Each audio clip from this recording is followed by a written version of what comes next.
Hi everyone, I'm Marcy, and today I'm so excited because I'm going to be making marranitos, or Mexican gingerbread cookies in the shape of a pig.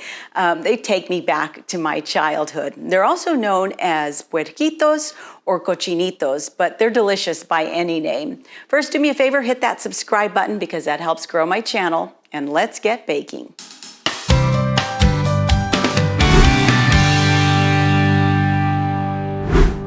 So quick Spanish lesson here for those who aren't familiar with marranitos. They're considered pan dulce or sweet bread, and typically you would have to go to a Mexican panaderia or bakery to find them. And they have this huge variety of sweet breads, each one wonderful in its own way. But as a kid, if your parents came home with a big bag filled with pan dulce and you reached in and pulled out a giant gingerbread piggy, it was just magical, and it's a feeling you never really outgrow. So here's what you're going to need to make them. 6 cups all-purpose flour, 1/4 cup softened butter or vegetable shortening, 1½ teaspoon baking soda, 1½ teaspoon cinnamon, 1½ teaspoon vanilla extract, 1 teaspoon crushed anise seed, 1 cup unsulphured molasses, 1¼ cup dark brown sugar or piloncillo. Today I'm going to be using brown sugar, and I'll explain why in a bit. But first, you should know that piloncillo is just cane sugar in its purest form. It hasn't been processed, so it's hard, and you find it in the Mexican markets or the ethnic aisle of your grocery store, shaped in a cone. My mom always makes them with brown sugar, and I love them. But the other day, I thought I would try piloncillo and see if they were more authentic. And I just wasn't happy with the way my marranitos turned out. I first put it in the microwave for about 15 seconds to sort of soften it up. Then I used a serrated knife to carefully shave it into as small of pieces as I could possibly get so that I could measure it out. And when I was done, my marranitos came out with these like crystallized bits of sugar, and they didn't look right, and I really didn't like the way they tasted either. So we all have our own preferences. I'm just going to choose brown sugar, but you may like them more with piloncillo. Just know that if you do use piloncillo, make sure that you get it really, really fine. You might even put it over the stove top with like a teaspoon of water to melt it down first to make sure that you don't have the same problem that I had.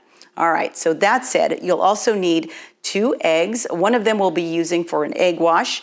You'll need 1/4 cup whole milk, and then of course your pig-shaped cookie cutter. So let's get started. I'll first put the dark brown sugar in a large bowl, and to it I'll add the softened butter and just cream it together.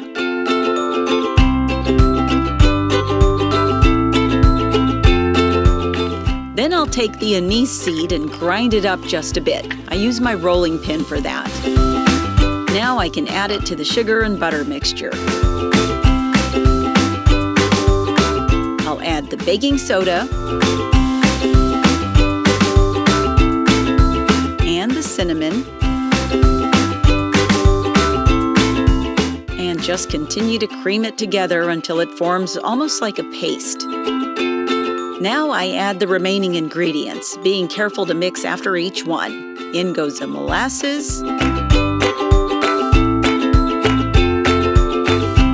followed by the vanilla,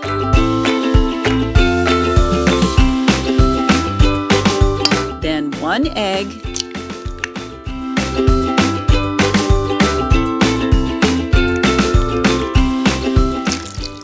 and the milk.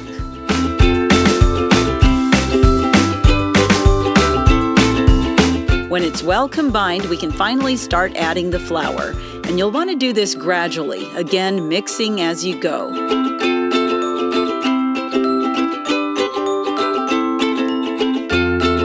With every cup of flour that you add, it gets harder and harder to mix. So don't skip arm day at the gym. This is a workout. In a little bit, I'm going to switch to my hands. When you get to the point where you can't mix anymore, switch to kneading the dough with your hands. You should be left with a somewhat sticky, heavy dough. When everything is well combined, I like to take the dough and form it into a flattened square. I wrap it in plastic wrap and then let it chill in the refrigerator for a minimum of 30 minutes. After 30 minutes, I lightly flour my surface and my rolling pin, and I roll out the dough to about 1/3 to 1/4 inch thickness. Now I'll take my pig-shaped cookie cutter and cut out my piggies.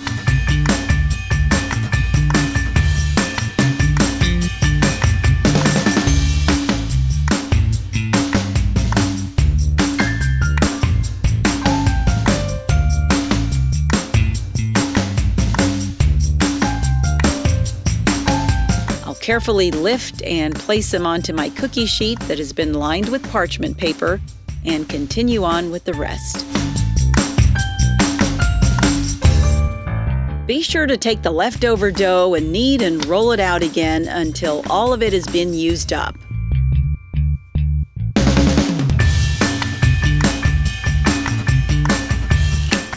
Finally, crack open the remaining egg, whisk it, and use it as an egg wash over each cookie. You want to brush it on liberally. This will give your marranitos a nice shine. Then into the oven they go. Bake at 350 degrees for about 12 minutes. Oh, these are so cute.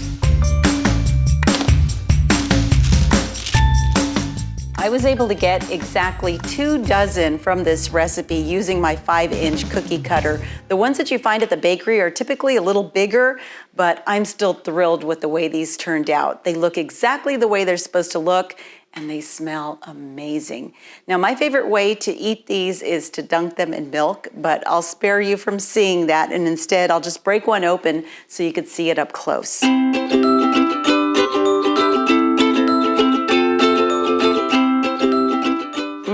They're soft and sweet, got that gingerbread taste with just a hint of anise. They're absolutely delicious. Now, is it easier to go buy them from the bakery? Of course, but if you love marranitos, you owe it to yourself to bake them at least once. Now I gotta get some milk.